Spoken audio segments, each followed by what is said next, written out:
Sound doctrine of the day. Please God. This is the guaranteed way that you get into heaven. Jesus Christ is the Word of God. And the Word of God says in Hebrews 11:5, by faith Enoch was translated, that he should not see death, and was not found, because God had translated him. For before his translation, he had this testimony, that he pleased God. John 8:29 says, and he that sent me is with me. The Father have not left me alone, but I do always those things that please him.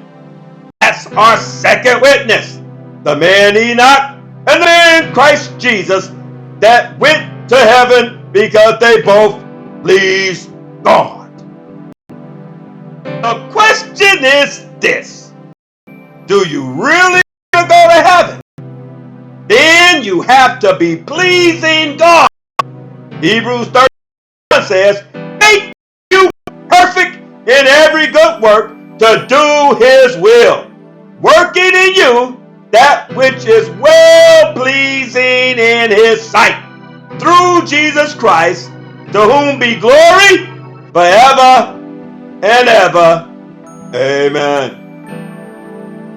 As the scriptures say in Romans 8:6-8, for to be carnally minded is death, but to be spiritually minded is life and peace. Because the carnal mind is enmity against God, for it is not subject to the law of God, neither indeed can be. So then, they that are in the flesh cannot please God.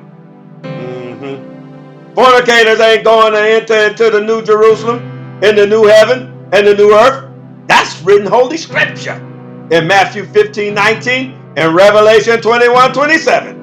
Repent! If you're having sex and you're not married, it's not called dating, it's called fornication. Pleasing God. Not my will, but thy will be done. As the scriptures say in Luke 22:42, saying, Father, if thou be willing, remove this cup from me. Nevertheless, not my will, but thine be done. Repent and believe the gospel. Amen and amen.